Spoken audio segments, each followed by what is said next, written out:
by now you might know President Trump has declared that he is deploying 2,000 troops into the city of Los Angeles to respond to protesters who are demonstrating against ICE. ICE has been in this city using its textbook lately, seemingly unlawful tactics to go after people who are working in kitchens, people who are sewing garments in the garment district.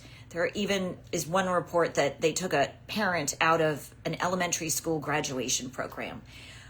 There's so much we could discuss, but to get into the law and the legal implications of all of this, I am excited to be joined by Eliza Orlins. She is a career public defender and an exceptional communicator, and I have not done an Instagram Live for a minute, so I'm trying to invite her. Let's see if that works. Hang on a sec. Here's the hardest part. I'm inviting.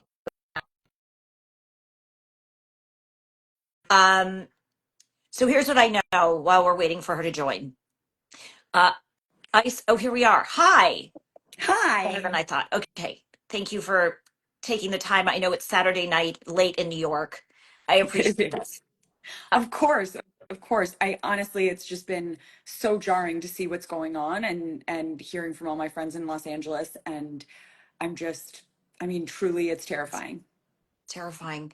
I heard there was some activity in New York today as well. Is that anything you've seen, or is it's not as big as what's happening in LA? So there's definitely, ICE is definitely conducting raids in New York, definitely showing up. We're hearing reports throughout New York of people being targeted. And then also today, there were some big protests where, of course, the NYPD reacted with a great deal of violence, arrested a number of protesters, which is unsurprising.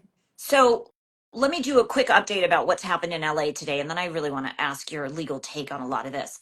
Uh, I guess yesterday they showed up and they showed up in military tanks, I mean, war machines, wearing full tactical gear, the kind of stuff that you'd see on soldiers in combat overseas. And they took sous chefs out of kitchens. And then they took people out of the fashion district who were sewing garments. And they went to Home Depot because a lot Yeah. of people go to Home Depot here to get work. And they've just willy nilly been taking people. The protests here have been super aggressive. And now, because the protests have been so aggressive, they're deploying the National Guard. Um, the Guard, just for folks who don't know, it's the California National Guard that the president has federalized. Do you know anything about this? It's the governor of our state has said he does not want him to do this, but he can override him. Um, for how for how long could the president control this state's national guard? Well, so, what's so interesting, and this I find, in so many circumstances with Trump, we have seen this exact thing. He forecasts what he's going to do. That's true. And when the George Floyd protests were happening in Minnesota in 2020, Trump spoke out and literally said, I would never have let this stand. I would have deployed the National Guard to shut down these protests immediately. And so he really forecasted that he was going to do this. And I think, like, we could have seen, he's creating this circumstance where the protests get more and more out of hand because of the situation that he has created, so that he can invoke the Insurrection Act, so that he can deploy the National Guard and stomp out the people who are just trying to stand up for their rights. And intimidate everyone. So, Exactly.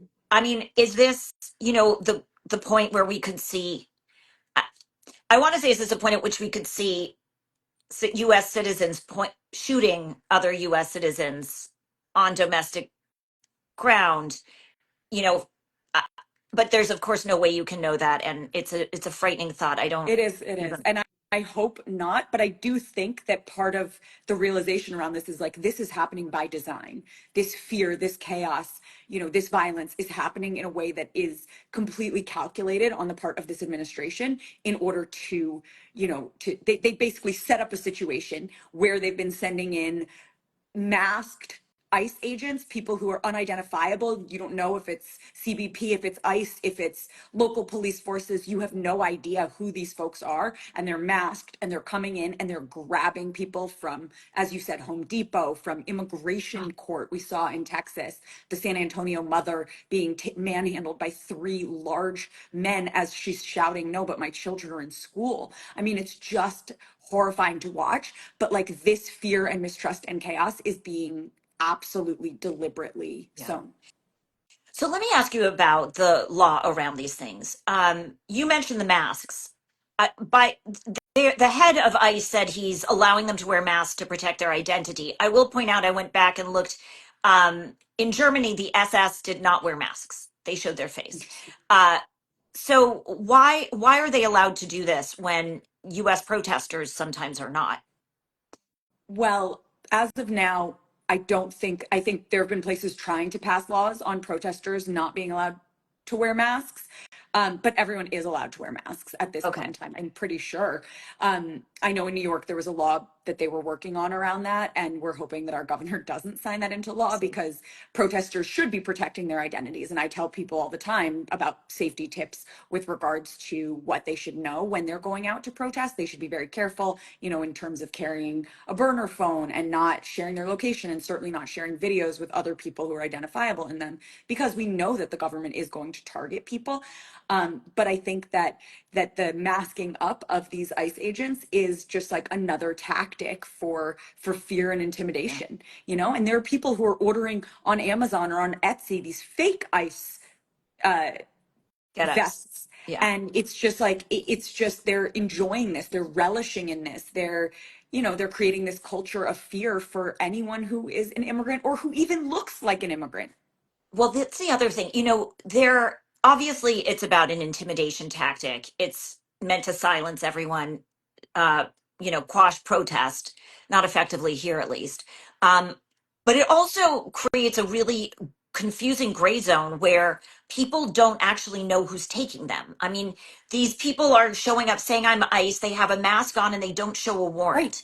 And is there any legal authority that could exist that could eliminate the need for a law enforcement officer to show a warrant when they are entering your house or taking you away? No, no, no.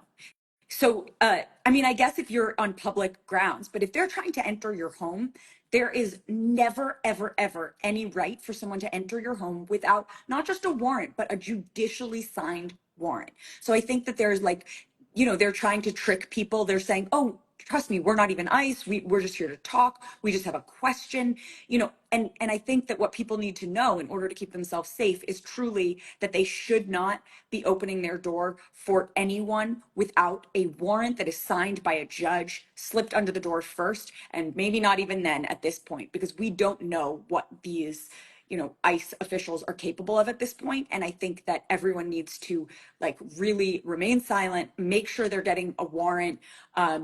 You know, memorize your, if you have an alien registration number, it's the number that starts with an A dash and then like a series of digits.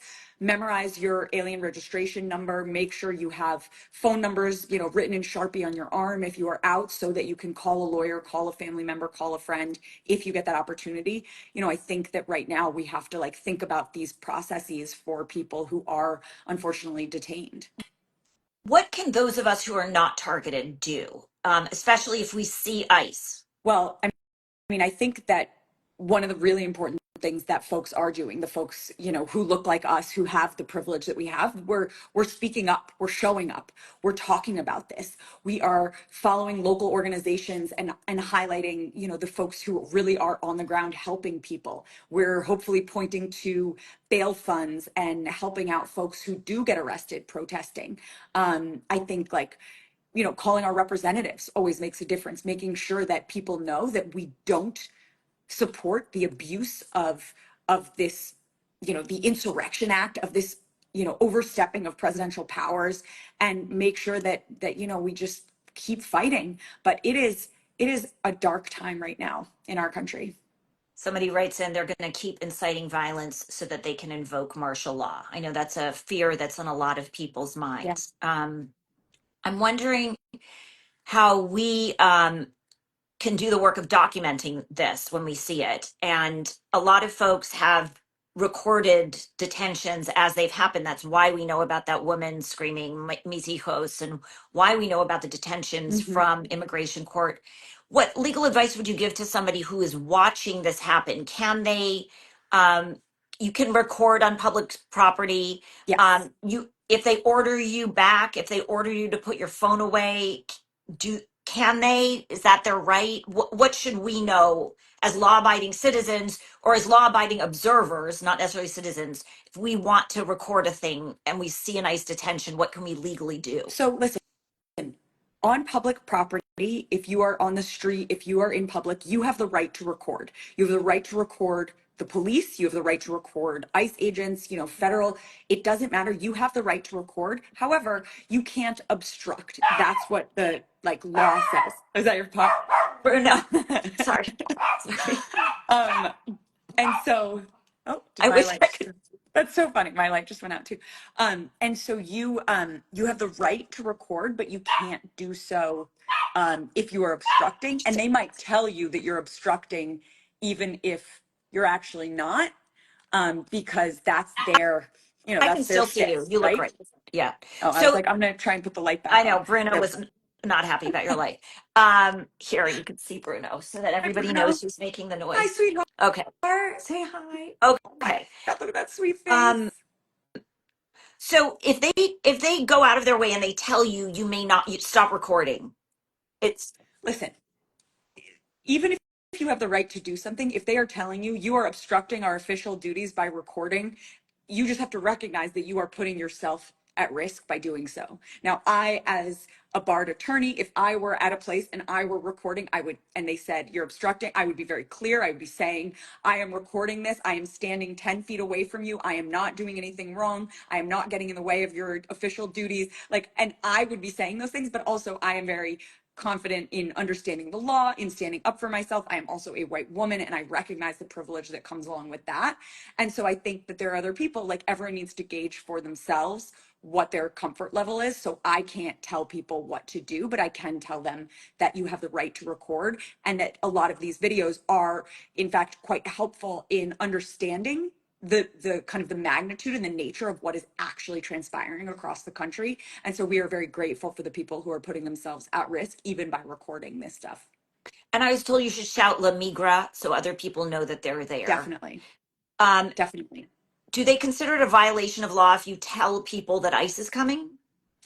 You know, they can be upset about that, but no, there's Okay. nothing that they can do about that. And so there are folks who are working in the front of house at restaurants, and if they see someone who's, even if they're, you know, in plain clothes, they're not, but they start acting like they're ICE or they're someone, they will run into the kitchen and let everyone know, like, go, go. And like the crazy thing is, then people are running, they're running for their lives. And these are people who are tax paying, you know, who are I working hard, who are know. raising their families here. And so when folks talk about illegal immigrants in a way and think of them as people who are criminals, who are here committing crimes in this country, it is just so disingenuous and so upsetting, because if people knew the folks who are really being targeted, it's mothers, it's fathers, it's sisters and brothers and people's children. These are people who are paying taxes, who are doing jobs that unfortunately we don't even have Americans who want to do these jobs. There are folks who are I saying, mean, I'm not going to be able to run my farm or my restaurant because my employees are being arrested. the people they're going after today in Los Angeles are in kitchens, they're at work in the garment district, like they're literally going to Yeah. workplaces. So it gives the lie to the claim that this is about targeting people who aren't contributing to our economy. Not even that would justify these Of tactics. But course, of I want to course. ask you about something else we've seen, which is a spate of undocumented people receiving notices that they need to go to an immigration court to a hearing. They show up for the hearing and then they're taken there. Um, what would happen if they chose not to go to their hearings, their immigration court hearings? You know, it's Is, is that I the I legal I advice you'd give them? I honestly, it's a huge, I think, huge ethical quandary for immigration attorneys right now in terms of giving the advice to their clients as to whether or not at this point it is safe to show up for their hearings. And like, that's just devastating. It's devastating. Like, I can't, to say not to go to your hearing is, means like a warrant could be issued for you because you didn't show up on a time when you were instructed to do so. But, and like, removal orders could be done in absentia. It's not like you postpone a ruling by not showing up, but unfortunately, we've heard so much recently, not just in LA, but in Texas, in other places, that people are showing up at their check-ins, they're showing up for their court dates, and they're being detained at their hearings. So like, it's like damned if you do, damned if you don't. It's truly awful, and I wish I had a better answer for that It's question. hard to believe this is happening in America I right know. now. I know.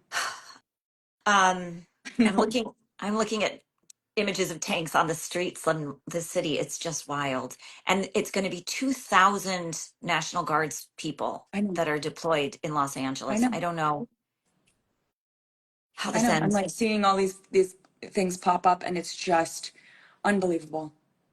Um, well, I agree with you that it is important to keep raising awareness and having these conversations. So I am so grateful to you for the way you've been speaking out on all this, providing legal advice, Back being at a, you.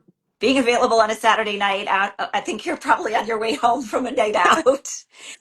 Just A a little. little. You look great. Thanks. Is there anything we didn't cover that you think is important to say? Um, I think that for folks who are able to, showing up for these protests matters, and being able to show up and show that, that we don't support this, that Americans are not behind this, that we do not agree with what is being done, in our name with our taxpayer dollars, that we don't stand for this. I think that the folks who are able to safely show up at protests, should do so. I'm certainly going to try and do so in New York, and I hope others will do so as well if they safely can. It's a And big unknown.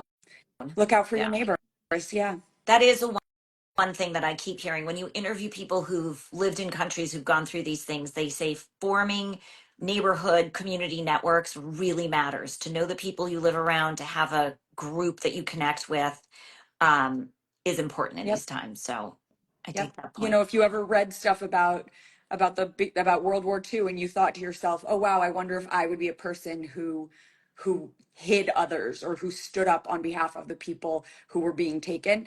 Well, like, now's your time to show it. What kind of person you are, like what you are going to do in this moment, because like we are there. Right? It's happening. We're there. Well, Eliza, I have a feeling this is the first of many conversations we might have in the coming weeks. So Certainly. thank you again. I think shorter's better. So let's we can say goodbye for now, but I want to remind people who don't already follow Eliza to check out her work at Eliza. It's E Orlins. On Um, Instagram, it's E Orlins. yeah. Yeah, And you have a Substack too? I do. I do. You can find me Eliza Orlins, and my Substack is called Objection Everything. Okay. Thank you so much. And Thanks, Jessica. we'll You're stay in wonderful. touch. Thanks for everything you're You too. doing. And thanks to everybody who's commenting and paying attention. And the most important thing I could say to you all is please post and repost and share the videos. I can't tell you how many people I've spoken to who tell me that there's nothing happening with ICE that didn't happen under Obama and Biden, and I'm like, you aren't paying attention. They just aren't seeing it. So the more we can get this stuff out there, the better the chances are that more people see it, the better the chances that more Americans will say this isn't us and demand change. Okay. Thank Thank you. Have a good rest of your you. night. Yeah, you Okay. too. Take care. Take care. Bye. Bye.